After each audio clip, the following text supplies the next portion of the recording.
सिद्धोपंत रावळात शिरले. त्यांच्या मागोमाग मी. विठ्ठलाचा रुद्र रावळाचा गाभारा भरून बाहेरही पसरत होता. स्वच्छ, सावकाश, गांभीर्याने ओतप्रोत, जणू एखाद्या नदीचा प्रवाह वाहतो आहे. स्वरांचे उदात्त अनुदात्त जेवढे होत असेल तेवढेच. त्या परता स्वर कणभरी देखील इकडे तिकडे ढळेना. रोमांचित होऊन सिद्धोपंत मजकडे पाहू लागले.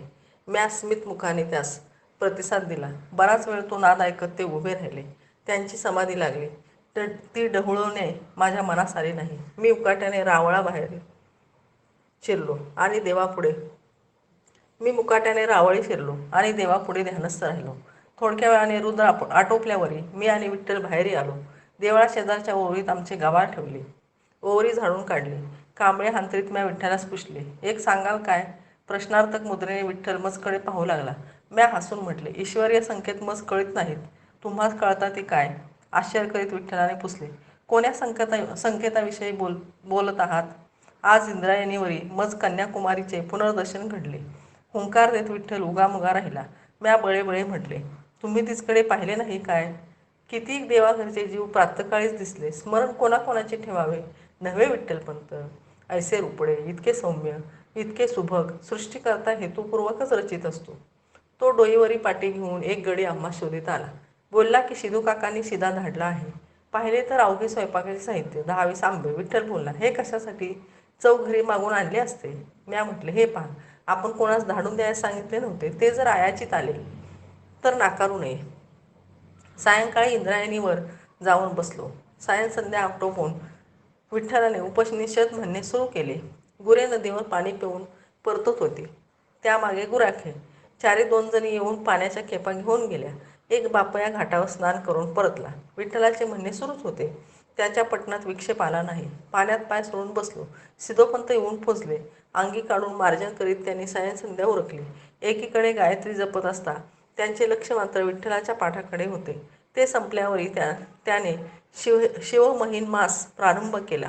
महिम्न हा पारम ते परमविदुषो यद्य सदृशी सुतिर्ब्रह्मादि नामपि तदवसन्ना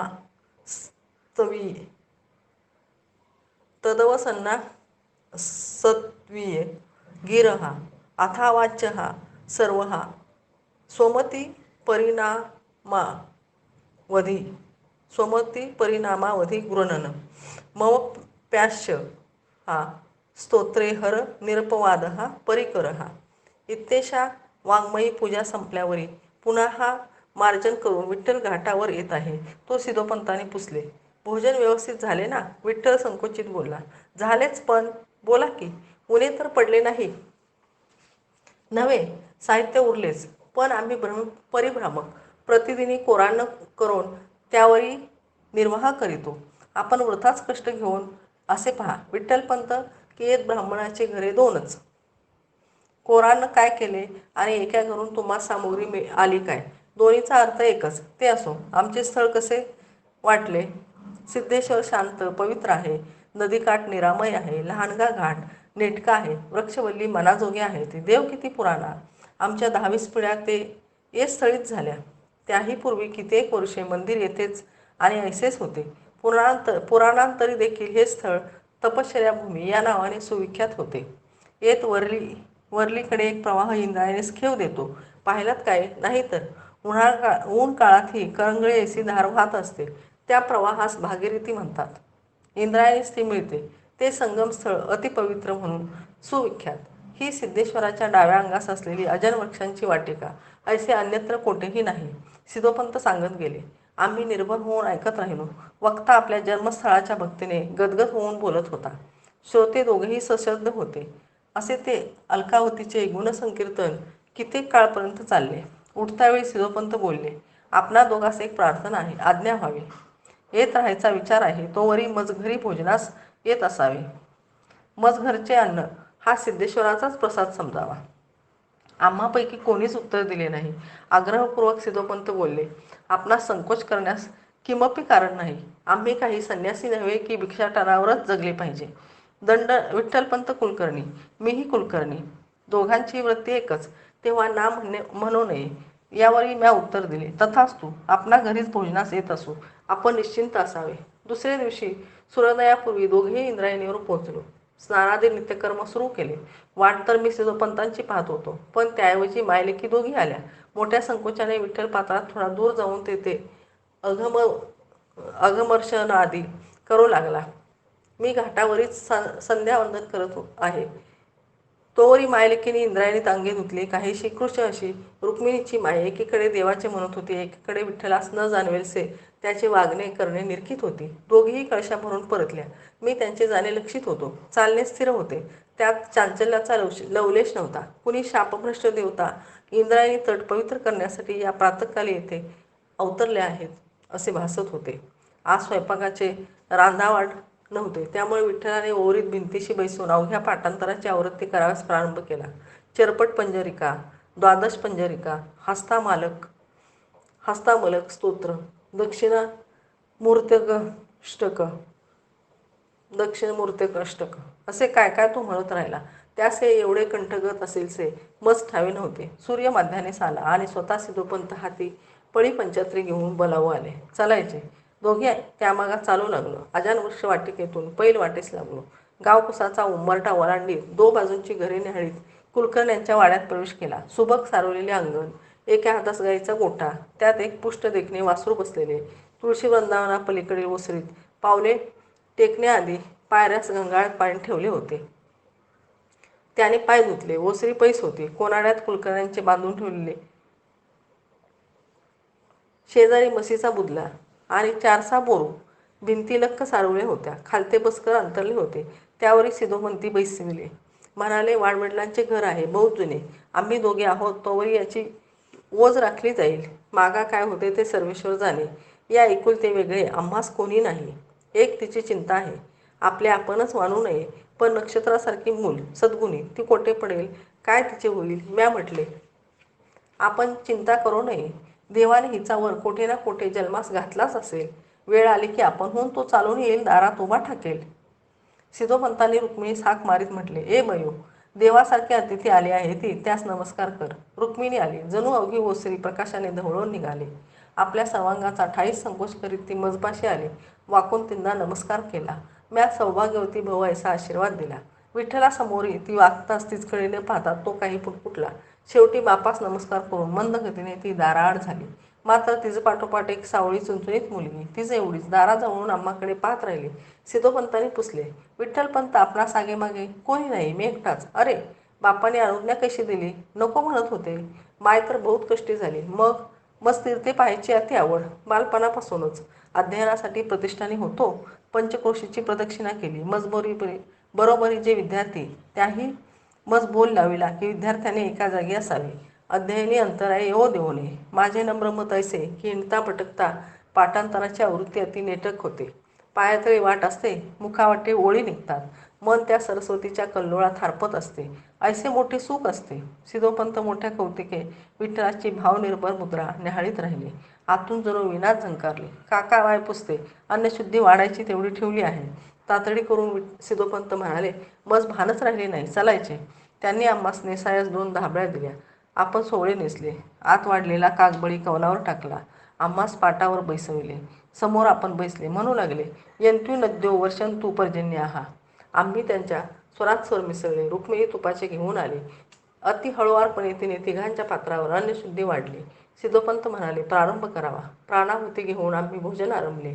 सुग्रासन्न माय दाराड उभं टाकून मुलीच सांगत होती. मूल वाढीत होती. कैसे वाढणे? एक शीत काही सांडत नव्हते की इकडचे तिकडे होत नव्हते. कौतुकाने रांधले होते.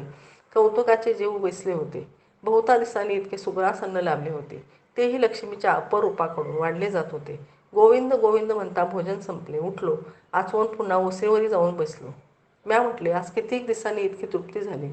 मी तर रुचकर अन्न विसरूनच गेलो होतो. संकोचाने सिद्धोपंत बोलले, जे काय होते तो सिद्धेश्वराचा प्रसाद होता.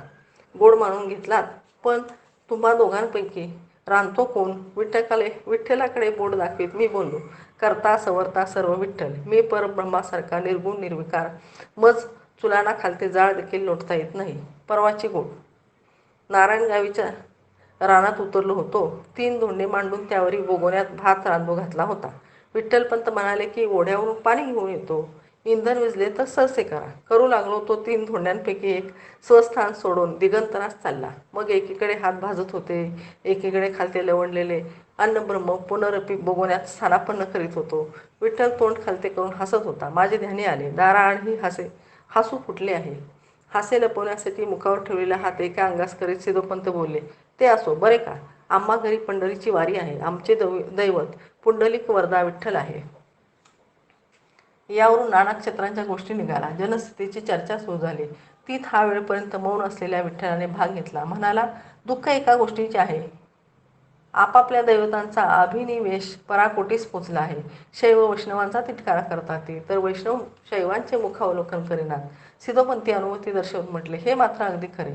म्या विठ्ठलाच्या मताचाच अनुवाद करीत म्हटले, या दोन्ही संप्रदायांचीही कथा तर शेष दैवतांविषयी पुसोच नाही. विठ्ठल म्हणाला, रावणे म्हणे अवघ्या दैवतास घरकामे करायस ठेवले होते. गणपती रावणा घरी गाढवे वळी. तशा त्या देवभक्तांच्या कल्पना. अवघी दैवते जणू यांच्या उपास्य देवता हातून पराभव पाहून हतबल झाली आहे ती. श्री महादेव कैलासी, श्री विष्णू क्षीरसागरी वास्तव्य करून आहे ती. ते देखील यांच्या दैवतांचे धाके. अवघे विश्व एका ब्रह्मतत्वाचेच प्रकट रूप आहे. हेही यांच्या ध्यानी येऊ नये. अश्रद्ध आपापल्या राज्यात सुखी नांदून. पण जे देवताविषयक श्राद्धांनी त्यांच्या यात्रा करतात त्यांच्याही मनी या कुकल्पना थेट गगनावेरी पोचून त्यास द्वेषाचे धुमारे फुटावेत. सिद्धोपंत बोलले, पंढरीस गेला आहात काय. नाही, अवश्य जा. तेच जे आराध्य दैवत आहे ते या सर्व भेदांपलीकडे उभे ठाकले आहे. विठ्ठलाने म्हटले, माझे नामकरणच केवळ मायताताने विठ्ठल ऐसे केले. दर्शन मात्र कधी घडले नाही. तेच जाऊन श्री विठ्ठलांच्या मूर्तीसमोरी उभे ठाकताच तुम्हास अद्वयाचा साक्षात्कार येईल. ते कैसे. अहो ते श्री पंढरीशाने महादेवाचे आत्मलिंगच मस्तकी धारण केले आहे. नकळत रुक्मिणी तिची सखी आणि रुक्मिणीची माया अशा तिघी दारापाशी येऊन उभ्या ठाकल्या होत्या. त्याही या संवादाशी एकरस होऊन गेल्या होत्या. त्यास पाहून म्या म्हटले, आम्ही उठतो आता. अजून घरातली जेवणे उरकायची आहे ती. तुम्हास मात्र भर दुपारी टळटळीत उन्हात आम्हास पाचारण्यास यावे लागले. सिद्धोपंत बोलले, सिद्धेश्वराच्या ओरीत कुणाचा त्रास होतो काय. परिभ्रामकाने जनांचा त्रास मानायचा नसतो. ते परिभ्रामकांचे झाले. त्रास होतो की काय असा प्रश्न म्या म्हटले, मी उत्तर देतो. काल रात्रीच कोणी गावकरी बहुत रात्र होईपर्यंत आम्हापास बैसून नाना परीचे बडबडत होते. विठ्ठल हसून बोलला, एवढे मात्र खरे की ते जे चर्चित होते त्यास नेमकी पारमार्थक विषयक चर्चा म्हणता येणार नाही. म्या म्हटले, अर्थाची चर्चा म्हणावी हवे तर. खंतोन सिद्धोपंतांनी पुसले, काय बडबड होते. अवघे काही ध्यानी आले नाही. मात्र कोणा एकास बुचाडून त्याचे शेतपोत कैसे हस्तगत करावे याविषयी चर्चा चालली होती. चिंताकुल स्वरात सिद्धोपंतांनी म्हटले, अरे रे, मग ती चर्चा सुरू असते वेळी असे तोवरी नीज आली नसेल. हसून म्या म्हटले, मी काही योगी नाही. विठ्ठलपंतांचे काय. मी हरिस्मरण करीत पहुडलो होतो. कधी त्यांचे स्वर उंचावता माझे प्रयत्नही असफल होत, ते वेगळे. सिद्धोपंत उठले, म्हणाले, क्षणभरी मत्सवे येता काय. आम्ही उठून त्यांच्या मागात चाललो. अंगणात उतरून गाईच्या गोट्या शेजारी असलेला दादा चढून पाहिले तर 7 खण मोकळी जागा. घरापासून वेगळी, सारवून स्वच्छ केलेली, भिंतीस कपाटे, पोत्यांनी गच्च भरलेले, खालती एक जाजम अंतरलेले. एका कोनाड्यात पंढरीशाची लहानुली मूर्ती, ती समोर निरांजन. सिद्धोपंत बोलले, हा जागा पहा. येत कोणी गावकरी तुमच्या साधनेत विघ्न निर्माण करायस येणार नाही. आसुसल्या मुद्रेने पोत्यांकडे पाहत विठ्ठलाने पुसले, पोत्या कवन आहे ती पहा ना. आम्हा घरच्याच आहे ती. बहुत जुना संग्रह आहे. विठ्ठल पोत्यांपाशी पोचला. एक एक उलगडून पाहू लागला. तो संग्रह देखता त्याची दृष्टी विस्मयाने फाकायास आली. ते 4 वेदांच्या संहिता होत्या. दोषोपनिषदे होते. शतपथ ब्राह्मण, ऐतरेय ब्राह्मण, वाल्मिकी नारायण होते, महाभारत होते, शंकराचार्यांची भाष्य होती. ऐसे काय काय. विठ्ठलाने पुसले, यातील एक एक पोथी मी नेत जाऊ काय. नको. सिद्धोपंतांनी म्हटले. आम्ही दोघे आश्चर्याने त्याकडे पाहू लागलो. हसून ते म्हणाले, माझी विनंती अशी की पोत्या न्यायची आणायची आवश्यकता नाही. ओवरीत न राहता आपण येथेच राहावयास यावे. भरवसा धरावा की आपल्या मनन चिंतनात येथे कोणीही कसलेही विघ्न आणणार नाही. मी देखील मनास येईल तोवरी राहावे. विठ्ठल संकोचून बोलला, आपणास जे कष्ट होतील तो चिंताभार मजकडे सोपवावा. काहीही न बोलता विठ्ठल चुळबुळत राहिला. पोत्यांचे आकर्षण त्यास दूर लोटवेना आणि ओवरीत राहण्याचे स्वातंत्र्यही त्यागवेना. शेवटी म्या म्हटले, सिद्धोपंत, आम्ही परिभ्रामक मुक्त सर्व बंधने त्यागून तीर्थाटनास बाहेर पडलो. आता भूमितल ही शय्या, आकाश हे आच्छादन, दिशा हे पांघरून या आवरणांमुळे काही थोडे क्लेश तर होतातच, पण सुख मात्र अपार असते. तेव्हा सिद्धोपंत आग्रहपूर्वक बोलले, हे पहा, कित्येक अतीत अभ्यागत आळंदीस येतात. कित्येक व्यसनाभक्त कित्येक छानदिष्ट, कित्येक महाकृती, हा सर्व मेळा मी अनेकदा निरखला आहे. मजही थोडी बहुत माणसांची परीक्षा आहे. या बैठकीत काही जप्पी तप्पी राहून गेले आहेत. कित्येक पुण्यपुरुषांचे हात या पोत्यास लागले आहेत. तुम्ही येऊन राहिला तर अभद्र काही घडणार नाही, तुमचेही आणि या घराचेही. झाले तर मग मंगलच होईल. तुमच्या परमार्थ साधनेत कोण्याही प्रकारचा अंतराय निर्माण करण्याची माझी इच्छा नाही. यावरही काय कराल तसे. म्या यावर तोड शोधून काढली. आम्ही या क्षणी निर्णय दिला पाहिजे काय? सावकाश सांगा. मात्र माझे म्हणणे आवरले तर काही नाही, आपण पाहिजे ते करावे. आम्ही दोघे खालती उतरलो, ओरीत परतलो. दिवसभरी चर्चा केली. सायंकाळ झाली, अंधार ऊन आले. दोघी परकर सावरीत हाती तेलाच्या बुरकुल्या घेऊन रावळात आल्या. नंदादीपात तेल घालून त्या परत जाऊ लागल्या. मी बोललो, ऐकलेत का बाळांनो? दोघी थमकल्या. म्या म्हटले, रुक्मिणीची ओळख झालीच आहे. तुझे नाव काय वय? कावेरी. ती उत्तरली, ही कुलकर्ण्यांची, मी जोशांची. तर सिद्धोपंतास एक सांगावं धाडणे आहे. बोलल्या काहीच नाही. सावचित्त होऊन ऐकत उभ्या राहिल्या. त्यास म्हणावे, आम्ही दोघे उद्या एक प्रातःकाळी स्नानादी आणि उरकून मग गाभाळ घेऊन तुमच्या त्या अतिथीघरी राहायास येऊ. दोन्ही पक्षांनी आपापले शब्द पाळले. आम्हामुळे घरच्यास कसलीही पीडा न हो, ती दक्षता आम्ही दोघे घेत असू. सिद्धोपंत ही रात्री अवघे उरकल्यावरीच काय हवे नको विचारायास वरते येत. गेलो त्या दिवशी दोघी सगळ्या बसायचे पाट, तामण, तांब्या, पळी, पंचपात्र, भस्माची कुंडी असे घेऊन वरी आल्या. अवघे ठीकच्या ठिकाणी लावून खाली उतरल्या. काही वेळाने रुक्मिणी एकटीच पाण्याची कळशी घेऊन आली. ती वरी तांब्या झाकण ठेवून परतो लागली. म्या पुशिले, रुक्मिणी, अगे बाळा, तूच पोहता येते काय? दाराशी उभी ठाकून मान खाली घालीत तिने अतिशय मर्यादेने उत्तर दिले, होय. कोणापास शिकलीस? माझे मी शिकले. नवलाने मी बोललो, तुझी तूच कशी गी बाळा? आधी सांगाडीवर शिकले मी आणि कावेरी, आणि मग आता सांगाडी विना. त्या रात्री सिद्धोपंत वर आले. ते येता येताच बोलले, अहो, नदी तीरावरील गाव, येथे बहुतांश अवघ्यासच पोहता येते. या पोरीचे नवल ऐसे की त्यांनी एका वृद्धेस बुडता वाचवले. नवल्याने म्या पुशिले, ते कसे? वृद्धा परगावीची येथे एका नातलगाकडे आलेली. प्रहरभर दिवसात इंद्रायणीवर स्नानासाठी गेली. रुक्मिणी आणि कावेरी दोन्ही घेऊन घाटावर पोहोचल्या. भाद्रपदाचा मास. नदीस पाणी अधिक होते. घाटाची थोडके शेवाळ होते. वृद्धेचा पाय घसरला. ती धारेस लागली. हाताची कापडे तैशीच टाकून पळाचा विलंब लागू न देता परकरांचे काचे खोचून रुक्मिणी आणि कावेरी पाण्यात पडल्या. हात मारीत वृद्धेशी पोचल्या. तिला धरून तीरावर आणले. म्या म्हटले, नवल. नवल यापुढेच आहे. सिद्धोपंत बोलले, आम्हास हे सायंकाळी उमगले. कैसे? अहो, कावेरी घरी आल्यावर बोलली. कावेरीची माय सायंकाळास आम्हा घरी आली आणि रुक्मिणीस पुसू लागली. विस्मयाने रुक्मिणीची माय म्हणाली की दिसभर बोलली नाहीस ती? रुक्मिणी कुजबुजली की विसरून गेले. म्या म्हटले, मी जर कोणाचा असा उद्धार करता झालो असतो तर ते एका ताम्रपटावर कोरून तो पट्ट भाळी बांधीत देशभरी मिरवलं असतो. विठ्ठल आपल्याच तंद्रीत होता. बोलला, या चारही वेदांच्या पोत्या पाहून मनी एक आले आहे. काय? की एकदा चहूवेदांचे पारायण करावे.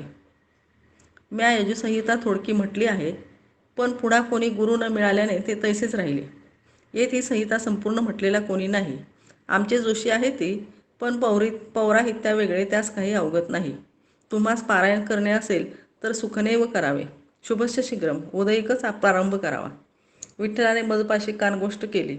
मी बोललो, एक प्रार्थना आहे, सांगावी. केवळ दुग्धाहारी राहून पारायण पूर्ण करावे असा विठ्ठलपंतांचा संकल्प. नवलाने सिद्धोपंतांनी पुसले, केवळ दुग्धाहार? 8-10 दिस लागतील, निभेल? प्रकृती क्षीण होणार नाही?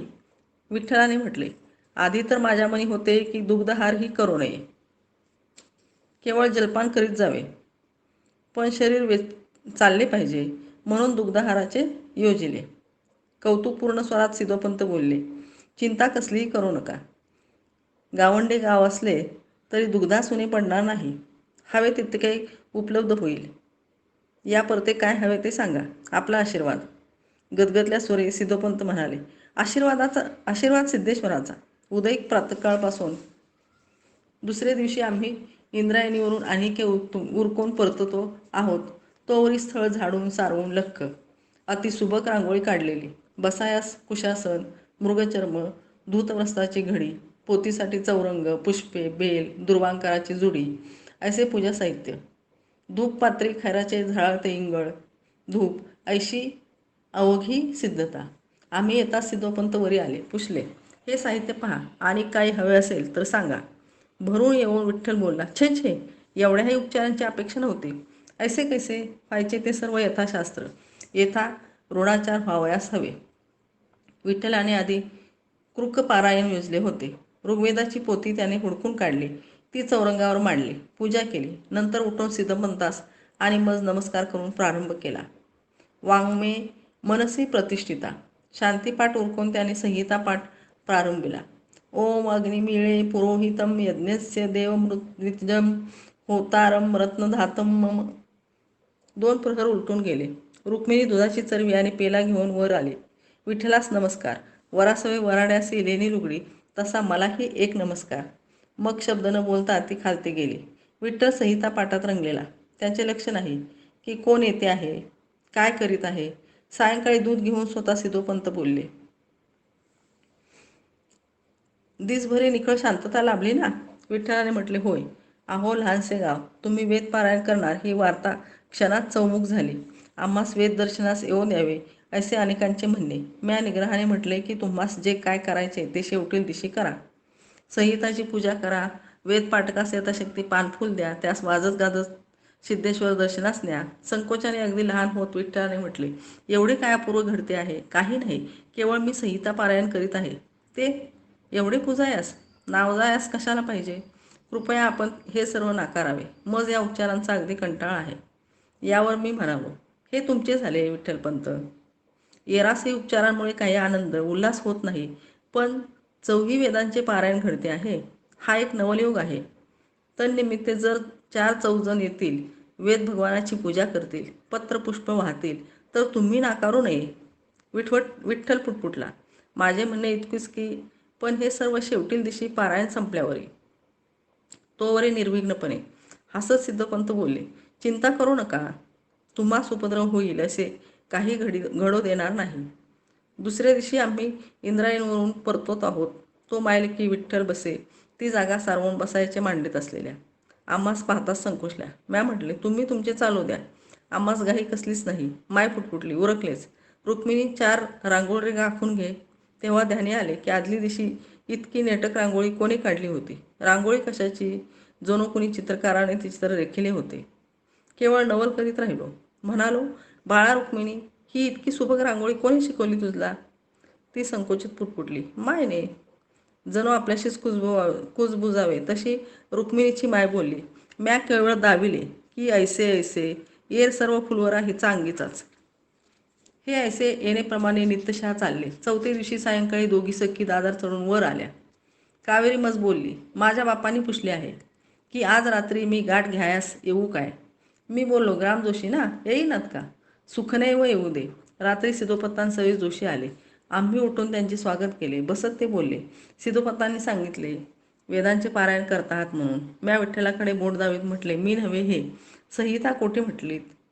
पैठणास. वा वा, पैठणास मोठे प्रसिद्ध क्षेत्र बरे का सिद्धोपंत. चहूकाळाने संपन्न. तंत्र तंत्र मंत्र मंत्र, मोठे मोठे ज्योतिषी, पुराणिक, अथर्ववेदी, येतवरी की उत्तम स्वयंपाकी देखील पैठणीच असायचे. परवा यज्ञ झाला, काय त्याचे नाव ते आपल्या त्या हिते, तेव्हा स्वयंपाकी पैठणाहून बोलवले. अशी पैठणाची ख्याती. तर काय यजुर्वेद संहिता पारायणास घेतली. आधी कृकसंहिता. जोशांच्या भाळी असंतोषाची आठी उठली. त्यांनी पुशिले, अहो तुम्ही मानतेतीन शाखेचे ना? सिद्धोपंत म्हणत होते की होय, पण श्रीकृष्णाने कृकसामयजुरेवच कृकसामयजुरेवच असे म्हटले आहे. आधी नाव ऋग्वेदाचे घेतले म्हणून काय? मान हलवीत जोशी बोलले, कोण वाटेल तो हवे ते म्हणू.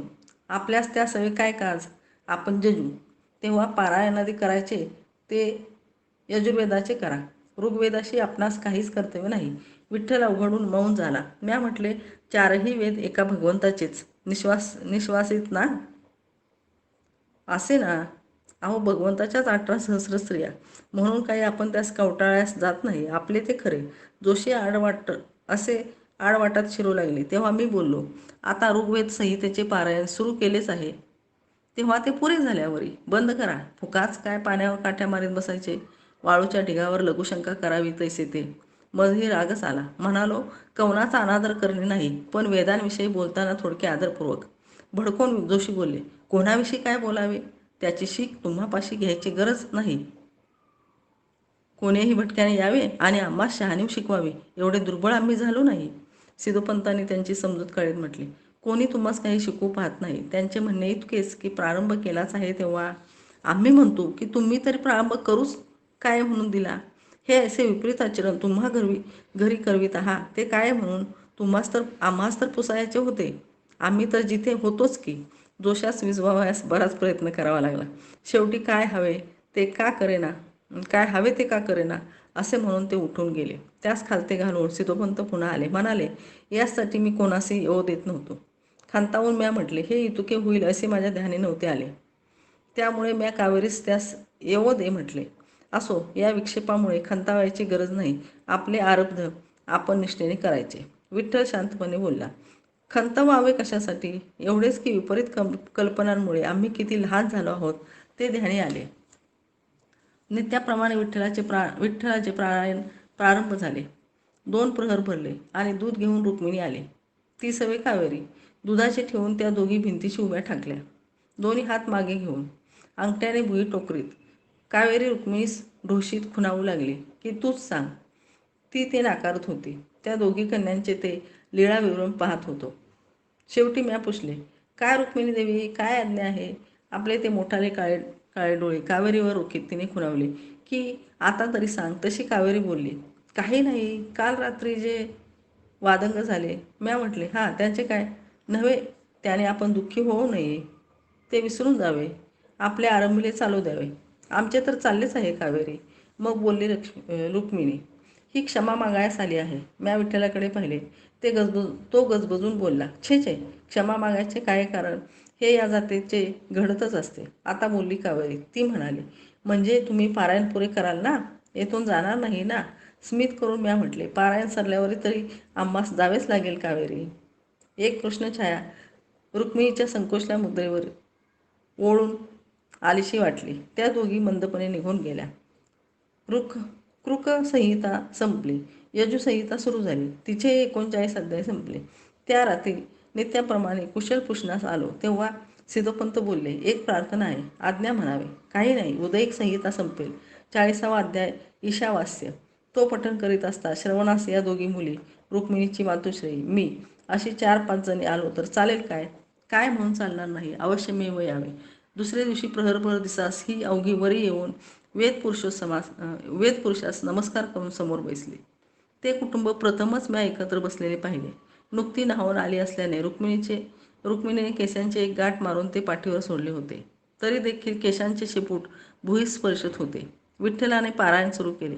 ईशावास्य मिदम सर्वम यत्किम च जगत्याम जगत. ईशावास्य त्याचे कंठस्थ होते, त्यामुळे पोथी उघडायची आवश्यकता नव्हती. संत संयत गंभीर स्वरात डोळे मिटून तो पाठ म्हणू लागला. सश्रद्ध ऐकताना श्रोते आणि उत्तम गायक यांचा तो सुरेल संगम अनुभवून मी कृतार्थ झालो. पाठ आटोपला. विठ्ठलाने शांतीपाठ म्हटला. निमिषभर अवघी स्वस्थ बसून राहिलो. नंतर एक निश्वास सोडून सिद्धोपंत बोलले, हे पारायण हा आम्हा घरचा एक अपूर्व योग आहे असे मी मानतो. विठ्ठलाने मान खाली घातली. म्या म्हटले, आमच्या परिभ्रमणामध्ये हे या जातीचे अलभ्य काही घडेल अशी आम्हासी कल्पना नव्हती. आपले आतिथ्य, आपल्या कुटुंबाचे सत्वशील वर्तन याने आम्ही अतिशय सुखावलो आहोत. पारायण संपल्यावर आम्ही आमच्या मार्गे पुढे चालू लागू. मात्र आळंदी सदैव स्मरणात राहील.